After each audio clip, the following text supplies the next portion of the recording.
While the NATO summit takes place in Washington, another meeting is taking place in Europe, in one of the few non-NATO countries there. That's Austria. Indian Prime Minister Narendra Modi was in Vienna today. He dropped by after his Russia visit and he was given a grand welcome. You saw the Austrian artists singing their rendition of Vande Mataram. For our non-Indian viewers, Vande Mataram is a verse associated with India's independence struggle. Today, it's a patriotic song, making the Austrian rendition a heartfelt gesture. The Indian Prime Minister lauded this performance. He put this post on social media, praising Austria's vibrant musical culture. Of course, Modi wasn't in Vienna just for the music. There was much more on the agenda. After all, this is a rare trip.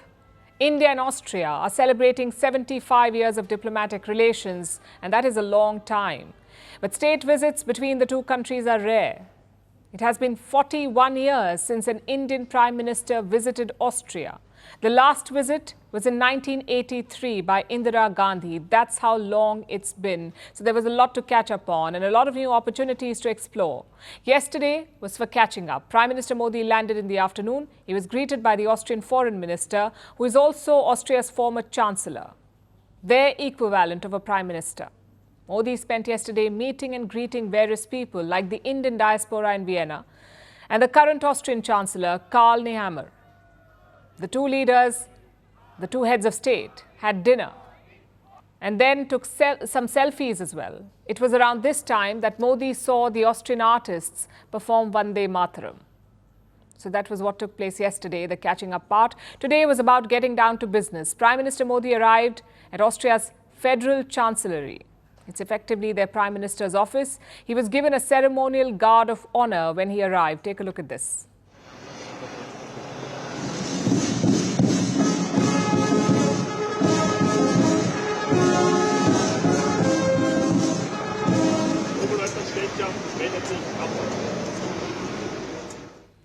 After that, the Indian Prime Minister signed the guest book at the Chancellery and then he got down to business. Prime Minister Modi and Austrian Chancellor Nehammer held bilateral talks. It was a delegation-level bilateral and a host of issues were taken up like trade and investment. Today, there are excellent economic and trade relations with India, marked by mutual trust and confidence. 2.7 billion euros is the current trade volume. More than 150 Austrian businesses are operating in India and we expect the number to increase. There will also be Indian investments in Austria. दोनों देशों की युवा शक्ति और ideas को connect करने के लिए स्टार्टअप ब्रिज को गति दी जाएगी। मोबिलिटी और माइग्रेशन पार्टनरशिप पर पहले से समझौता हुआ है।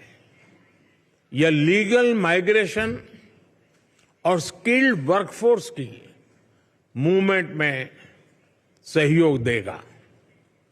सांस्कृतिक और शैक्षणिक संस्थाओं के बीच आदान प्रदान को बढ़ावा दिया जाएगा। That's a lot to unpack, but let's look at the key points. More Austrian businesses are expected to open shop in India. Cooperation between Indian and Austrian startups is expected. An agreement on legal migration has already been reached, and this could help the movement of skilled workers. Those were some of the key points discussed at the bilateral. After this, Prime Minister Modi took part in a business summit. 40 businesses took part. They were from both India and Austria. Hopefully, this translates into more cooperation and partnerships. So that was the major focus of this summit, increasing economic cooperation. And India seems to be on the right track here. Let's see how this plays out in the months to come. Climate change is on our doorstep. It's time for a revolution to take root. And it starts with 1.4 billion Indians.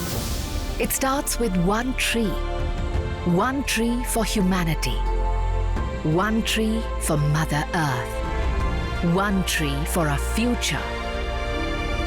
Project One Tree, a News 18 network initiative.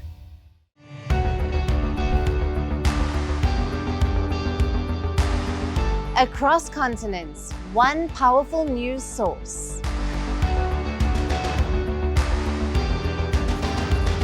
Bringing you diverse perspectives on the issues that matter.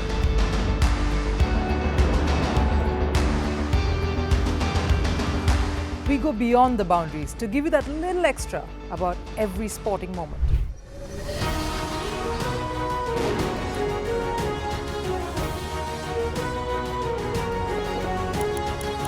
So thank you for making Firstpost 5 million strong. We're counting on your support, and you can trust us to bring you the news unfiltered and unvarnished.